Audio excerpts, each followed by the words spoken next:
अस्सलाम वालेकुम फ्रेंड्स, मुझे प्यार हुआ था कि आने वाले एपिसोड में आप देखेंगे। साद अच्छी तरह जानता है कि महीर इस शादी से खुश नहीं है और वो ये नहीं चाहती कि मेरी रुखसती हो जाए। वो थोड़ा सा टाइम लेना चाहती है। जैसे ही साद के सामने रुखसती की बात की जाती है तो वो मुकम्मल तौर पर मना कर देता है, क्योंकि वो नहीं चाहता कि महीर किसी भी तरह से डिप्रेशन का शिकार हो।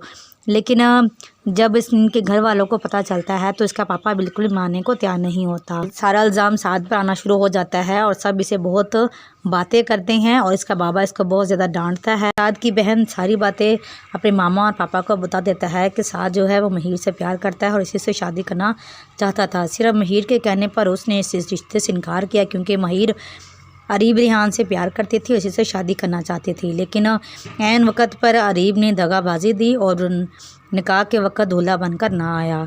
जैसे ही ये बात उसके पेरेंट्स को पता चलती है, साद का अबू महीर के पापा के पास जाता है और इसकी मामा को बोलता है कि तुम लोगों ने मेरे बेटे के कंधे पर तलवार रखकर क्यों चलाई, क्योंकि तुम लोग जानते थे कि महीर किसी और को प्यार करती है और किसी और को पसंद करती है, तो तुम लोगों ने मेरे बेटे को आगे रखा और इसको मना कर दिया शादी करने के लिए, जिससे उसके चचा और तमाम घर वाले बहुत ज़्यादा तंग आ गए और उसके इससे बहुत ज़्यादा गुस्सा हुए। लेकिन महीर की मोहब्बत में उसने इस बात को भी कबूल किया। महीर का पापा को जब ये बात पता चलती है तो बहुत ज़्यादा गुस्से होता है और कहता है कि सिर्फ 2 कपड़ों में ही मेरी बेटी को यहाँ से लेकर चले जाएं। रुखसती बहुत सादगी से करना चाहता हूँ। जब महीर का पापा ये बात कहता है तो साद भी ये बात सुन रहा होता है। साद महीर से कहता है कि मैं बिल्कुल भी नहीं चाहता था कि तुम्हारी रुखसती इस तरह से हो, लेकिन अब हालात बहुत ज़्यादा बदल चुके हैं, इसलिए हमें हालात का सामना करना सीखना चाहिए। माहिर की शादी हो जाने के बाद अरीब बहुत ज़्यादा डिस्टर्ब नज़र आता है। कमरे में आता है, तमाम चीज़ें तोड़ना शुरू हो जाता है और ये कहता है कि तुम लोगों ने अभी तक ये फूल वगैरह क्यों नहीं उठाए। मुझे इन फूलों को देखकर बहुत ज़्यादा गुस्सा आ रहा है। वो तमाम कमरे की चीज़ों को तोड़ना फोड़ना शुरू कर देता है। उसकी मामा आती है, उसको समझाती है कि बेटा यूँ ना करो, तुम्हें देखकर मैं बहुत ज़्यादा उदास और गमगीन हो गई हूँ। तुम्हारे पापा के जाने के बाद मैं तो वैसे ही बहुत अकेली हो गई हूँ, अब तुम भी ऐसा करोगे तो कैसे गुजारा चलेगा। तभी इसी मौका पर अरीब की कज़न आ जाती है, जो कि इस तरह इसको टूटा हुआ देखकर वो डिस्टर्ब होती है। अब नेक्स्ट एपिसोड में आप देखेंगे कि अरीब की मामा और उसकी खाला उस कज़न के साथ उसकी शादी करने के लिए बोलती है, जिससे वो मना कर देता है, क्योंकि अभी तक अरीब महीर की मोहब्बत से बाहर नहीं निकला।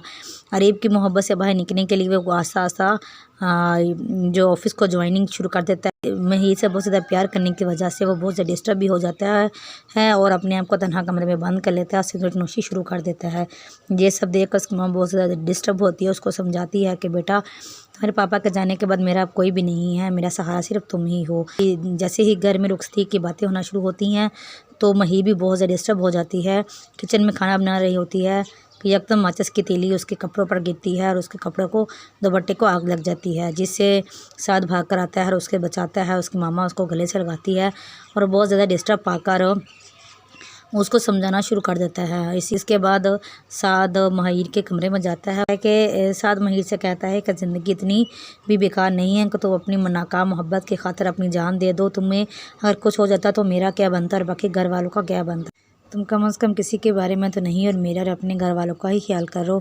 अब तुम मुझसे वादा करो कि तुम ऐसी कभी भी नहीं करूँगी, क्योंकि इस तरह तुम्हें तकलीफ़ में देखकर मैं बहुत ज़्यादा डिस्टर्ब हो जाता हूँ और मुझे अपने आप पर काबू नहीं रह पाता। तो मुझ पर कुछ रहम करो, अपने घर वालों की फ़िक्र करो और इस नाकाम मोहब्बत से निकलने में मेरा अपना साथ दो। इंशाल्लाह हालात सब ठीक हो जाएंगे और हम दोनों खुशी से रहना शुरू कर देंगे। तुम हालात को काबू में करने की पूरी कोशिश करो। इसकी बातों से थोड़ी रिलैक्स महसूस करती है और आस्ता आस्ता अब ज़िंदगी की तरफ लौटना शुरू हो जाती है।